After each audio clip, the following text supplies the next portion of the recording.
Pahlavi texts, translated by E.W. West, Part 1. The Bundahis Bahman Yast and Shayast, La Shayast, Sacred Books of the East, Oxford University Press, 1860. The Bundahis. The term Bundahis, creation of the beginning, or the original creation, is applied by the Parsis to a Pahlavi work which, in its present state, appears to be a collection of fragments relating to the cosmogony, mythology, and legendary history taught by Mazdayastian tradition, but which cannot be considered in any way a complete treatise on these subjects. This term is applicable enough to much of the earlier part of the work, which treats of the progressive development of creation under good and evil influences, but it is probably not the original name of the book. Its adoption was no doubt partly owing to the occurrence of the word Bundahisin or Bundahisni twice in the first sentence, and partly to its appropriateness to the subject. But the same sentence seems to inform us that the actual name of the treatise was Zand Akas, knowing the tradition. The work commences by describing the state of things in the beginning, the good spirit being in endless light and omniscient, and the evil spirit in endless darkness and with limited knowledge. Both produced their own creatures which remained apart in a spiritual or ideal state for 3,000 years, after which the evil spirit began his opposition to the good creation under an agreement that his power was not to last more than 9,000 years, of which only the middle 3,000 were to see him successful. By uttering a sacred formula, the good spirit throws the evil one into a state of confusion for a second 3,000 years, while he produces the archangels in the material creation, including the moon and stars.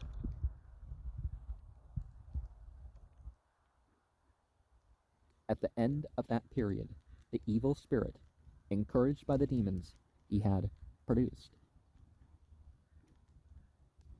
I'm sure it's supposed to say the sun, moon, and stars, once more rushes upon the good creation to destroy it.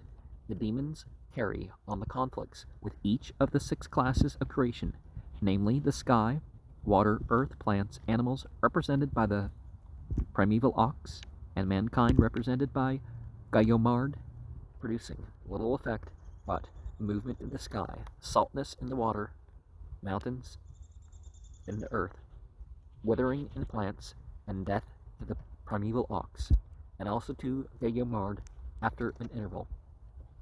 Then follows a series of chapters describing the 7 regions of the earth, its mountains and seas, 5 classes of animals, the origin of mankind, its generation, the 5 kinds of fire, and 3 sacred fires, the white home tree and the tree of many seeds, the 3-legged donkey, the ox,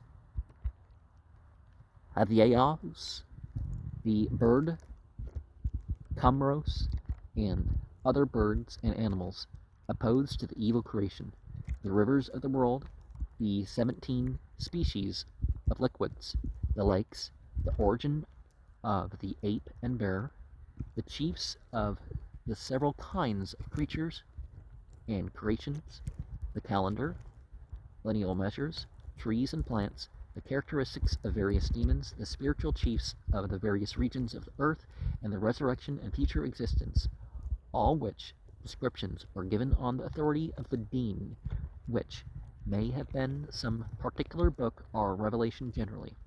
The concluding chapters gives the genealogies of the legendary Persian kings and heroes, of Zarathustra and certain priests, together with an epitome of Persian chronology from the creation to the conquest by al-Muslimin. The reason for the conquest was the religious persecution of minorities and Muslims that went through the land. As the work now stands, it is evidently of a fragmentary character, bearing unmistakable parts, both of omissions and dislocations, and the extant manuscripts, as will be seen, differ among themselves both as to the extent and arrangement of the text. Many passages have the appearance of being translations from an Avesta original, and it is very probable that we have in the Bundahis either a translation or an epitome of the Damadad Nask, one of the 21 books into which the whole of the Zoroastrian scriptures are said to have been divided before the time of Darius.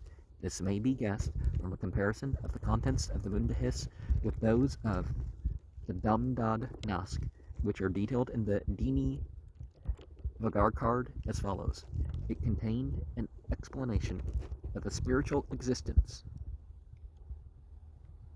and heaven, good and evil, the material existence of this world, the sky and the earth, and everything which A'u Harmazd produced in water, fire and vegetation, men and quadrupeds, reptiles and birds, and everything which is produced from the waters, and the characteristics of all things. Secondly, the production of the resurrection and future existence, the concourse and separation at the Kinbad Bridge, on the reward of the meritorious and the punishment of the sinners in the future existence, and such like explanations.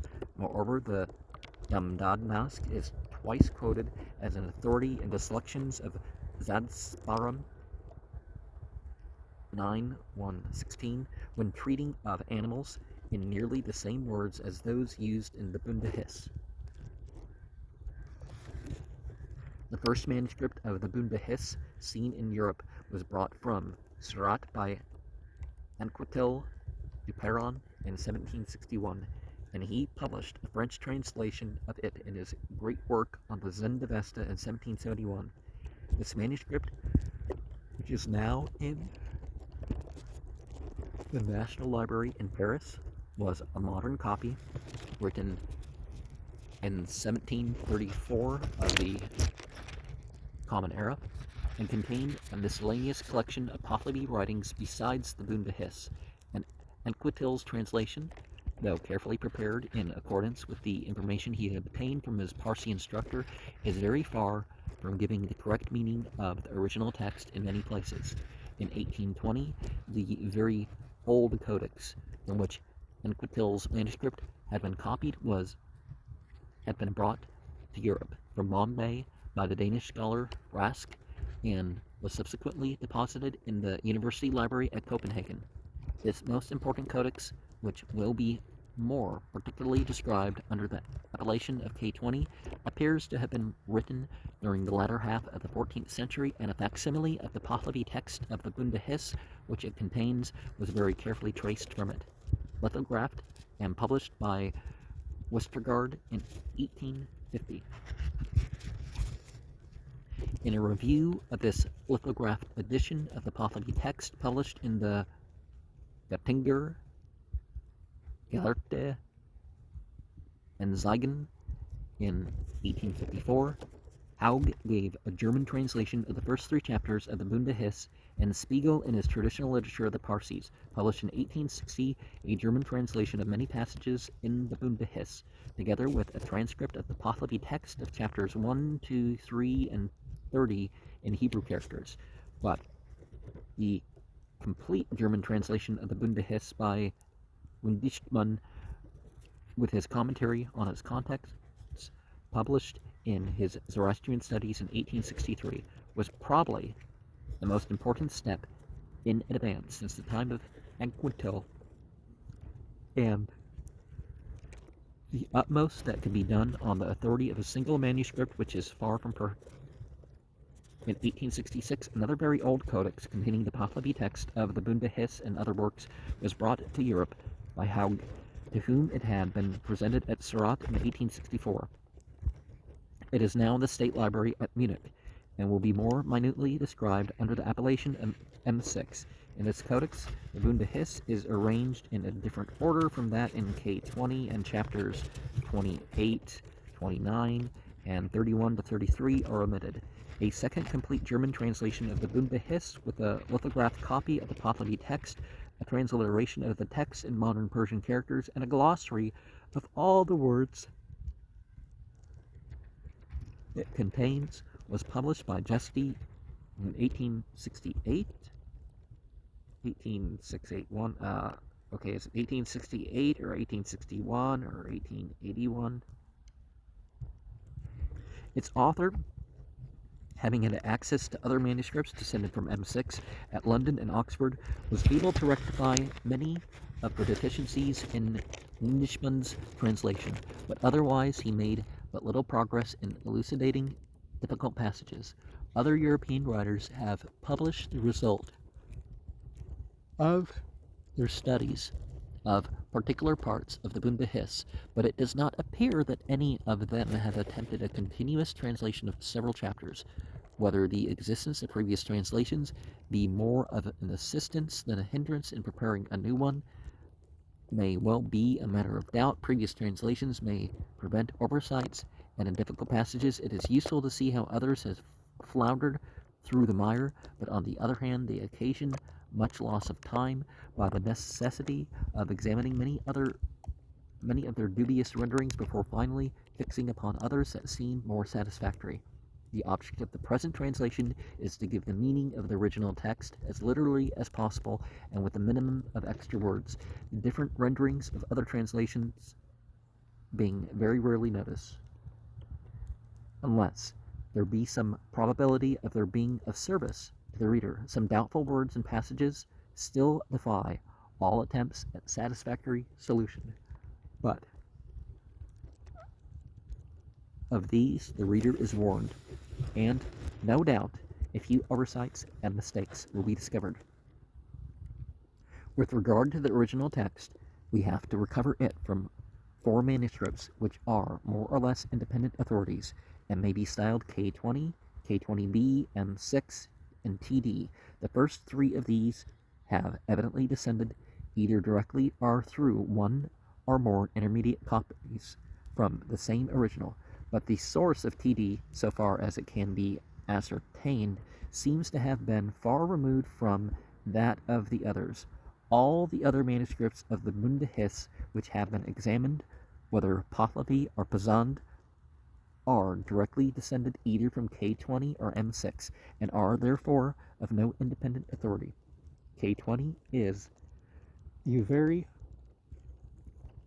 old codex already mentioned as having been brought from Bombay by Rask in 1820, and is now number 20 of the collection of Avesta and Pahlavi manuscripts in the University Library at Copenhagen. It consists now of 173 folios of very old and much worn Indian paper of large octavo size, but 5 other folios are certainly missing. Besides an uncertain number lost from the end of the volume, this manuscript contains 20 Pahlavi text written in 20 lines to the page, and some of them accompanied by Avesta. The Bundahis is the 9th of these texts and occupies folios 88 to 129, of which folio 121 is missing. 3 of the texts occurring before the Bundahis have dated colophons, but the dates are AY 690, 720, and 700, all within 36 folios. It is therefore evident that these dates have been copied from older manuscripts, but at the same time, the appearance of the paper indicates that the actual date of the manuscript cannot be much later than AY 720 or 1351 of the Common Era. And there are reasons for believing that it was written several years before AY 766, 1397 of the Common Era. As will be explained in the description of M6, owing to its age and comparative completeness, this manuscript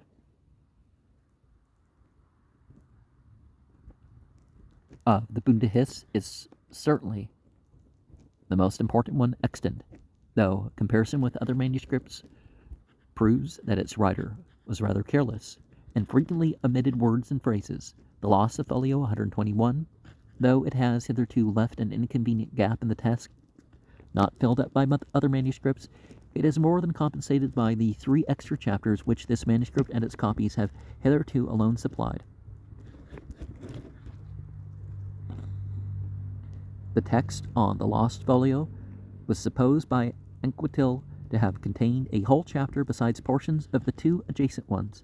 This is now known to be a mistake, Anquetil's chapter 28 being quite imaginary, the end of chapter 27 has long been supplied from other manuscripts, but the beginning of the next chapter has hitherto been missing. Only 2 copies of K20 appear to be known to Europeans. The best of these is the copy brought from Surat by Anquetil, number 7 of his collection of manuscripts, now in the National Library at Paris. This was written in 1734 of the Common Era, when K20 appears to have been nearly in its present and perfect state, though it may have had some 15 folios more at the end. This copy seems to have been carefully written, but the same cannot be said of the other copy, number 21 in the University Library at Copenhagen, which is full of blunders both of commission and omission, and can hardly have been written by so good a Pahlavi scholar as Dastur Darab, Anquetil's instructor, although attributed to him.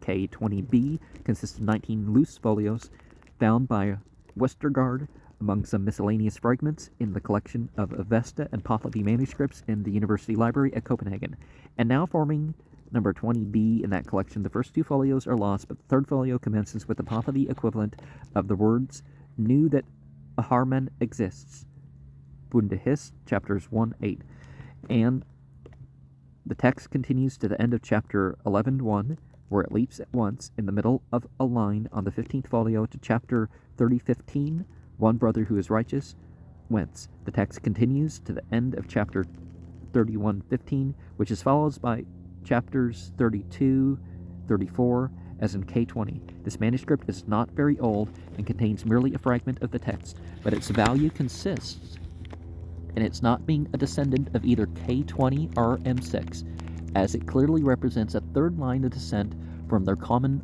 original. It agrees with K20 in the general arrangement of its chapters, so far as they go, and also in containing chapter 31, but it differs from it in some of the details of that chapter, and agrees with M6 in some verbal peculiarities elsewhere. It has not, however, been collated in any other chapter. The omission of nearly 20 chapters in the center of the work indicates that some one of the manuscripts from which it is descended had lost many of its central folios before it was copied, and that the copyist did not notice the deficiency. Such unnoticed omissions frequently occur in Pahlavi manuscripts.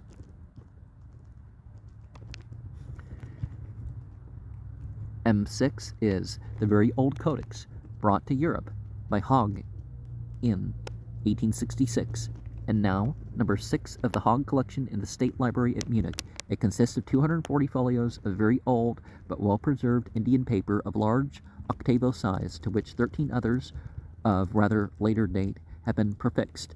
Bound in 2 volumes, this manuscript contains 19 Pahlavi texts written from 17 to 22 lines to the page, and some of them accompanied by Avesta. 11 of these texts are also found in K20, and the Bundahis is the 14th of the 19, occupying folios 53-99 of the 2nd volume. 2 of the other texts have dated colophons, the dates being by 50 days apart in AY 766, 1397 of the Common Era, and as there are 150 folios between the 2 dates, there is every probability that they are the actual dates on which the 2 colophons were written. The arrangement of the Bundahis in this manuscript is different from that in K20, giving the chapters in the following order: chapters 15 to 23, 1 to 14, 24 to 27, 30, 32, 34, and omitting chapters 18, 29, and 31. These omissions and the misplacement of chapters 1 to 14 render it probable that the manuscript from which the Bundahis in M6 was copied was already in a state of decay, and this supposition is confirmed by upwards of 50 peculiar mistakes scattered over most parts of the text in M6, which are evidently due to the illegibility of the original from which it was copied, or to its illegible words having been touched up by an ignorant writer, instances of which are not uncommon in old manuscripts in Pahlavi. Examining these errors, for which the writer of M6 cannot be held responsible, he seems to have been a more careful copyist than the writer of K20, and supplies several words and phrases omitted by the latter. The close correspondence of K20 and M6 in most other places renders it probable that they were copied from the same original, in which case K20 must have been written several years earlier than M6, before the original manuscript became decayed and difficult to read.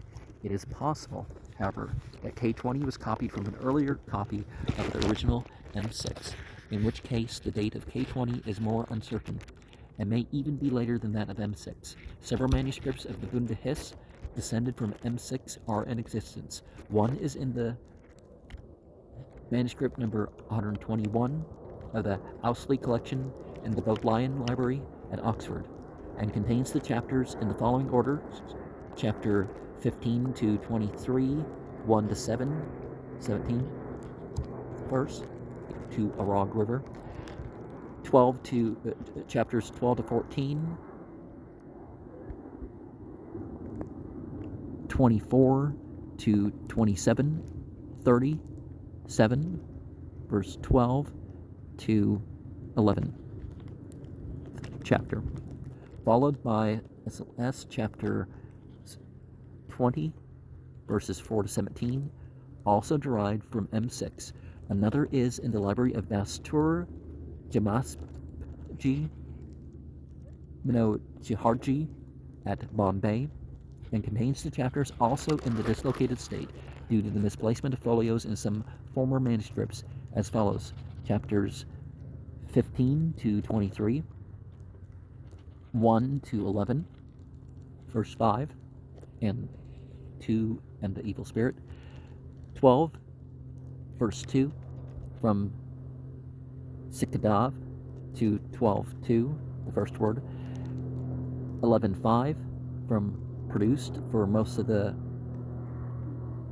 Gvaniras to 12:2, and to Kundras Mount, 30, verse 32, from the renovation arises in to 12, 32 to 33, okay. And 32, 34, SLS, chapters 18, Bundahis, chapters 12, verse 12, from Iraq to 14, 24 to 27, 30. A third is in the library of Dastur Noshirvanji Jamasji at Pune, and contains the text in the same order as M6. A fragment of the Pahlavi text of the Bundahis, also descended from M6, occupies 8 folios in the additional Oriental manuscript, number 22,378, in the library of the British Museum, and contains chapters 18, 19, verse 17, and 20, verses 1 and 2. 2, 1 from the other. There are also several Pazand manuscripts of the Bundahis written in Avesta characters, and likewise derived from M6. One of the best of these is number 22 of the collection of Avesta and Pahlavi manuscripts in the India Office Library at London. It is old and has the date AY 936, 1567 of the Common Era, in a Pahlavi colophon on folio 3.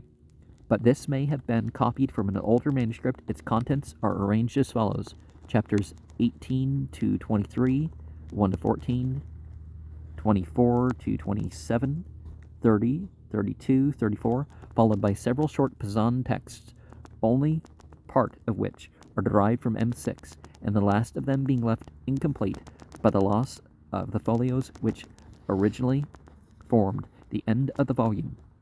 Instead of these lost folios, others containing chapters 15 to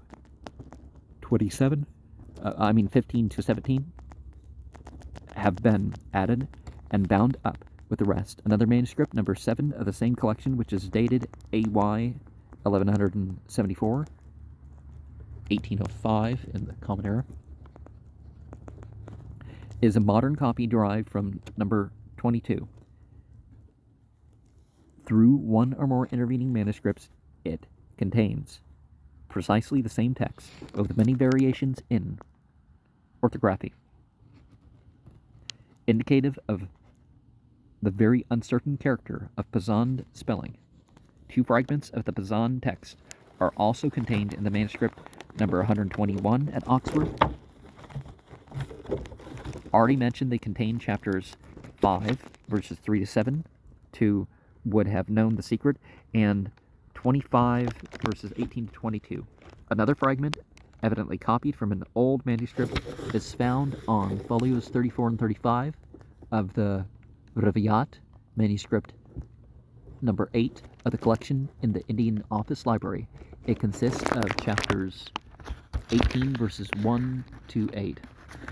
The Pazand text of the Bundahis, derived from M6, is also written in Persian characters in M7. Number 7 of the Haug collection at Munich dates AY 1178, 1809 of the Common Era.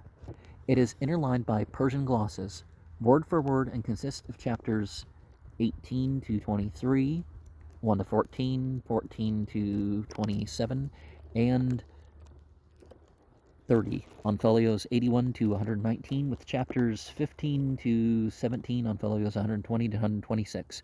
A repetition of chapter 15 and part of 16 on folios 223 to 227, and chapter 32 on folio 232. Thus far, it will be noticed we have 2 good independent authorities, K20 and M6, for ascertaining the text of the Bundahis in the 14th century, so far as chapters 1 to 27, 30, 32, and 34 are concerned, and we have also in K20b a second authority for so much of chapters 31 as occurs in K20, but for chapters 28 and 29 we have nothing but K20 to rely on, and part of chapter 28 is lost in that manuscript. Such was the unsatisfactory state of that part of the text until December 1877, when information about the manuscript TD was received, followed by further details and a copy of chapters 28, 29, and 31 to 33 in October 1878. TD is a manuscript of the Bundahis which contains a much more extensive text than the manuscript already described, but whether it be an extension of the hitherto received text or the received text be an abridgment of this longer one, it is likely to be a matter of dispute among Pahlavi scholars into the whole of the new text has been thoroughly examined. At any rate, the contents of this manuscript, combined with those of some manuscripts of the Dadistan-e-Dinik, afford a means of fixing the date of this recension of the Bundahis, as will be seen hereafter. This manuscript belongs to a young Mobid named Tefmaras Jinshauji and Klesaria in Bombay, and was brought from Persia a few years ago by a Mobid named Kudabaksh Farod Abadan. It occupies the first 103 folios of the volume containing it, and it is followed by 112 more folios containing the Yirangistan, the first original folio, which contained the text as far as chapters 1 and 5 to Endless Light, has been lost and replaced by another, which, however, is now old, containing some introductory sentences besides the missing text. The last original folio of the Bundahis, containing the last 5 lines of the last chapter, has also been lost and replaced by another modern folio, which contains the missing text, followed by 2 colophons, both expressing approval of the text and asserting that the manuscript was written by the Patsha Rustam Bondar. The first of these colophons is undated, but gives the testimony of Dastur Rustam Gustasp Ardashir, who is known to have written another manuscript dated 1068 AY, which is 1699 of the Common Era. The second colophon is written by Dastur Jamshed Jamasp Hakim and is dated AY 1113, which is 1743 of the Common Era, which was probably the date when this last folio was supplied to complete the old defective manuscript. With regard to the age of the older part of this manuscript, we can arrive at an approximation of the following manner. A valuable manuscript of the Dastan-e-Dinik, which also belongs to Tehmaras Jinshauji, was written, and according to a colophon which it contains, by Gopatsha Rustom Bandar Malka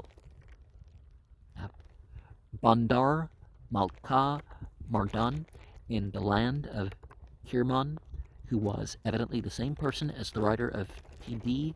Another manuscript of the Dastan-e-Dinik was written by Marzapan Fradun Vahrom Rustam Bondar Malka Mardan Din Ayar, also in the land of Kirman in AY 941, 1572 of the Common Era.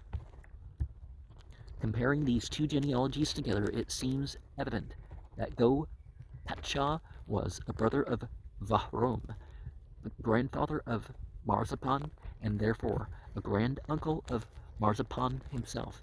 Allowing for these two generations, it is probable that Gopatsha wrote T.D. about AY 900, 1530 of the Common Era. Although instances have occurred in which a son has written a manuscript at an earlier date than that of one written by his father. The introductory sentences on the first restored folio are evidently a modern addition to the text after it had acquired the name of Bundahis, but they seem to have been copied from some other manuscript, as the copyist appears to have hardly understood them, having written them continuously with the beginning of the text without a break or stop. The spelling is modern, but that may be due to the copyist, and the language is difficult, but may be translated as follows. The perpetuation of the Creator Uharmaz, the radiant, glorious, omniscient, wise, powerful, and supreme, by what is well thought, well said, and well done in thought, word, and deed, and the good augury of all the celestial angels and terrestrial angels upon the virtuous creation, I beseech. Written at the second fortunate conjunction, Akhtar, in the high priestship, Desturi, of the God-devoted, all-sagacious cultivator of righteousness, the lover of good works, who is God-discerning, spirit-surveying, and approved by the good, the high priest of the good religion of the Mazdayasnans, the glorified Spendiad, son of Mahvendad, son of Rustam, son of Shatroyar.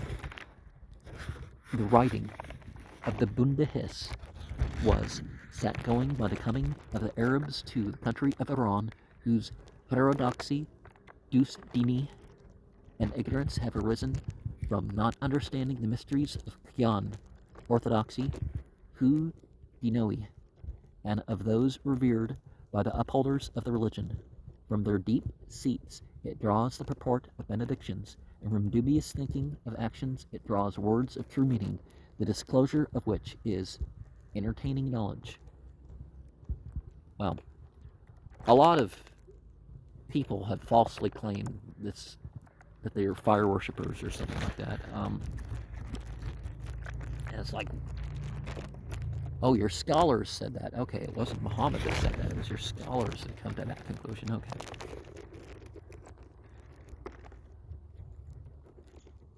On account of evil times, even he of the undecayed family of the Qiyans and the Qiyan upholders of the religion are mingled with the obedient and just of those heterodox. and by the upper class, the words of the Orthodox, uttered in assembled worship, are considered as filthy vice. He also, whose wish was to learn propriety, Varag, through this treatise, Varhang, might provide it for himself from various places by trouble and day and night, painstaking, but was not able.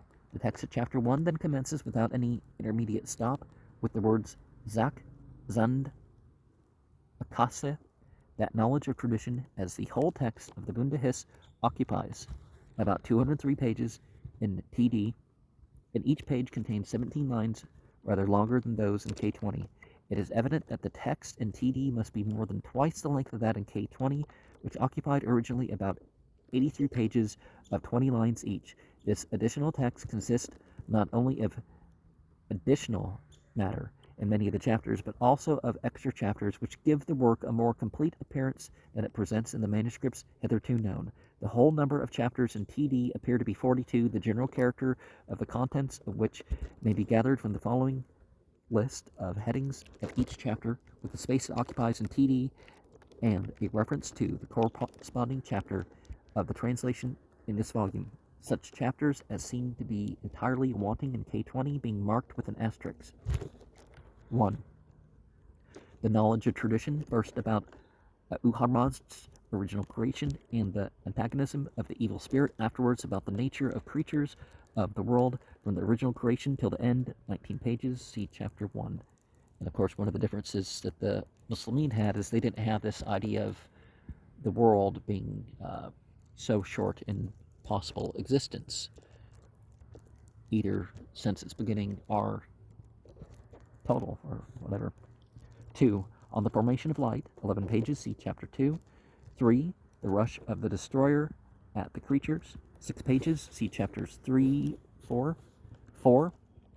On the opposition of the two spirits, that is, in what manner the archfiends have come spiritually in opposition to the celestial angels, 10 pages, see chapter 5 for 2 of the middle pages. 5. On the waging of the conflict, Ardik, of the creations of the world, encountering the evil spirit, 1 page, see chapter 6. 6. The second conflict, the water waged, 3 pages, see chapter 7.